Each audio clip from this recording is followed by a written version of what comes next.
ಉದ್ಧಾರ ಆಗ್ತದೆ. ತಾಯಿ ತಂದಿದ್ದು ಜನ್ಮ ಸ್ವಾರ್ಥ ಕಲ್ಬದಕ್ಕೆ ನಿನಗ ನಾಚಿಕೆರೆ ಬರ್ತೈತಿಲ್ಲ ಹೇಳಕ್ಕೂ ನಾಚೋದನ್ರಿ.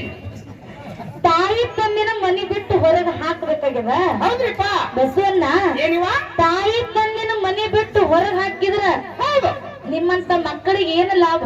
ಏನ್ ಲಾಭದ ಕೇಳಿ ಹೇಳ್ತೀನಿ. ಹೆಂಡ್ರು ಮಕ್ಕಳು ಗಂಡ್ರು ಬಹಳ ಚಂದಂಗಿರ್ಬಹುದು. ಈಗ ಸರ್ಕಾರ 5 ವರ್ಷ ಬಸ್ ಫ್ರೀ ಮಾಡಿದ್ ಮುದಕ್ಕೆ ಅವಾಗ ಕಾಶಿ ಯಾತ್ರೆ ಶ್ರೀಶೈಲ ಮಲ್ಲಿಕಾರ್ಜುನ ದರ್ಶನ ಪಡ್ಕೊಂಡ್ ಬರ್ಬಹುದು. ಇದಕ್ಕೆ ಏನತ್ತಿ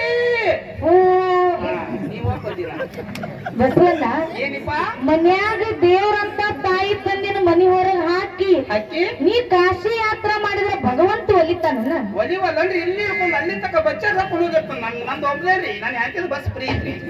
ನಿನಗ ಭಗವಂತ ಒಲಿಯಂಗಿಲ್ಲ. ಹೌದಿವ ಜಾಡಿ ಸುದ್ದುಬದಾಗ ಓದಿತಾನ. ಹಂಗಾದ್ರೆ ಹೋಗೋದು ಬೇಡ ನಾವು. ಹೌದಿಲ್ಲ ಬಸವಣ್ಣ? ಏನಿಪ್ಪ ಇವತ್ತು ನೀ ತಾಯಿ ತಂದಿನ ಮನಿ ಹೊರಗೆ ಹಾಕಿ ಅಂದ್ರ ಹೌದಿವ ನಿಂದು ಮದುವೆ ಆಗಿರ್ಬೇಕಲ್ಲ. ಮದುವೆ ಅಷ್ಟ ಅನ್ಲಾಕ್ ಹೋಗ್ಬೇಡ್ರಿ ನೀವು. ಮತ್ತ 2 ಮಕ್ಕಳು ಆಗ್ಯಾವ. 2 ಹಡದಿ. ಹೌದಲ್ವಾ? ಏನೇನ್ ಹಡದಿಪ್ಪ?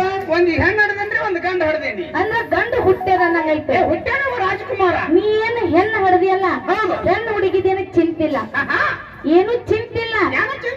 ಮದ್ವಿ ಮಾಡಿ ಕೊಟ್ರ ಗಂಡ ಮನಿಗೆ ಹಂಪ್ ಬರ್ಕೊಂಡ್ ಹೊತ್ತಾಳಕ್ಕಿ. ಅಕ್ಕವ್ರ ಮದುವೆ ಅಷ್ಟ ಅನ್ಲಾಕ್ ಹೋಗ್ಬೇಡ್ರಿ. ಮತ್ತ ಪೌನ್ಯಾರಿಗೆ 2 ಲಕ್ಷ ರೂಪಾಯಿ ಬೇಡ್ರಿ ಕೊಡಂಗದ ಮುದಕ್ಕೆ. ಹೆಂಗತಿ ಬರೀ ಹೂ ಮಾಡಿ ನನ್ಗೆ ಬಿಟ್ರೆ ಬರೋದು. ನೀವು ಹೂ ಅನ್ನಕ ಹುಟ್ಟಿದಿ. ಬಸವಣ್ಣ ಹೆಣ್ಣು ಹುಡುಗಿದೇನ ಚಿಂತಿಲ್ಲ.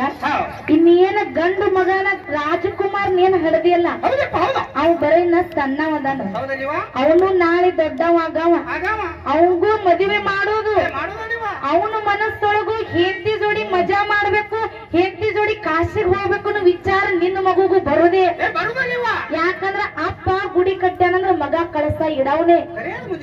ನೀ ಈಗ ನಿನ್ನ ಹೆಂಡತಿ ಜೋಡಿ ಮಜಾ ಮಾಡೋ ಸಲುವಾಗಿ, ಊರು ತಿರುಗಾಡೋ ಸಲುವಾಗಿ ನಿನ್ನ ತಾಯಿ ತಂದಿನ ನೀ ಸುತ್ತದಿಂದ ಹೊರಗೆ ಹಾಕಿರ್ಬೋದು. ಕರೆ ನಾಳೆ ನಿನ್ನ ಮಗ ತನ್ನ ಹೆಂಡತಿ ಜೋಡಿ ಊರು ತಿರುಗಾಡೋ ಸಲುವಾಗಿ ನಿನ್ನ ದುಬದಾಗ 4 ವಾಸ್ತ ಹೊರ ಹಾಕ್ತಾನ. ಮೊದಲು ಯಾತ್ರಿಟ್ಟು ಬಾಳಿ ನೋಡ್ರಿ, ಯಾತ್ರಿಟ್ಟು ಬಾಳಿ ಮದುವೆ ಮಾಡೋದು ಬಿಟ್ರೆ ಹೆಂಗ? ಏನು ಮಟ್ಟಕ್ಕೆ ಕಳಿಸ್ಬೇಕು.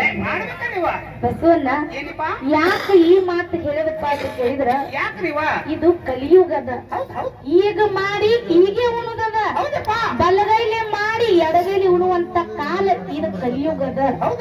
ಅದಕ್ಕೆ ಈಗ ನೀ ತಾಯಿ ತಂದಿನ ಚೆನ್ನಾಗಿ ನೋಡ್ಕೊಂಡೆ ಅಂದ್ರ ನಾಳೆ ನಿನ್ನ ಮಗನು ನಿನ್ನ ಚೆನ್ನಾಗಿ ನೋಡ್ಕೊತಾನೋ. ಮೊದಲು ಈ ಮಾತು ನೀ ತಿಳ್ಕೊ. ತಾಯಿ ತಂದಿ ನಾ ಹೊರಗೆ ಹಾಕಿಲ್ರಿ. ಮತ್ತ ಮನ್ಯಾಗ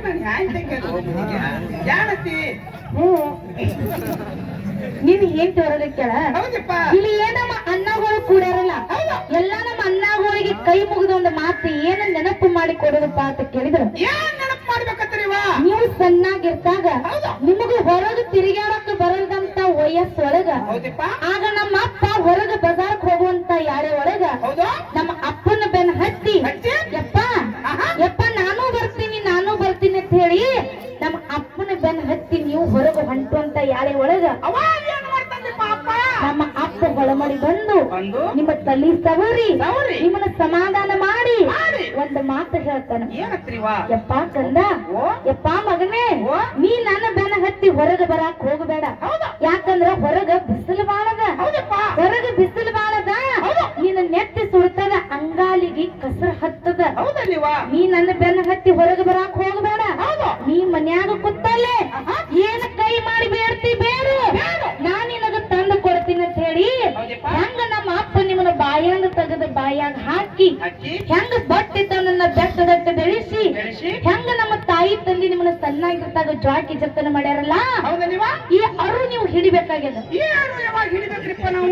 ಅರು ನೀವು ಯಾವಾಗ ಹಿಡಿಬೇಕಾಗ್ಯದಪ್ಪ ಅಂತ ಕೇಳಿದ್ರ, ಮುಂದೊಂದು ದಿನ ನೀವು ದೊಡ್ಡವರಾದ ಮ್ಯಾಗ, ನಿಮಗ ಹೆಂಡ್ರು ಬಂದ ಮ್ಯಾಗ, ನಿಮ್ಮ ತಾಯಿ ತಂದಿಗೆ ವಯಸ್ಸು ಬಂದ ಆದ ಮ್ಯಾಗ, ಆ ಮುದುಕಿ ನಿಮ್ಮ ಮನ್ಯಾಗ ಎಲ್ಲೇ ಒಂದು ಮೂಲೆ ಕೂತು ಕೈ ಮಾಡಿ ರೊಟ್ಟಿ ಬೇಡ್ತಿರ್ತಾವ.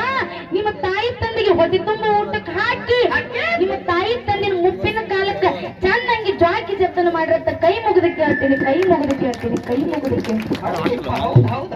ಪ್ರಸನ್ನ, ಈ ಕಲಿಯುಗದೊಳಗ ನಿನ್ನಂತ ಹೆಂಡತಿ ಮಾತು ಕೇಳಿ ತಾಯಿ ತಂದಿನ ಹೊರಗೆ ಹಾಕೋರ್ಗೊಂದು ಮಾತು ಹೇಳ್ತಾರ. ಈ ಕೆಟ್ಟ ಕಲಿಯುಗದೊಳಗ ಯಾವ ತಾಯಿ ತಂದಿನ ಚೆನ್ನಾಗಿ ಜಾಕಿ ಜತನ ಮಾಡ್ತಾನಲ್ಲ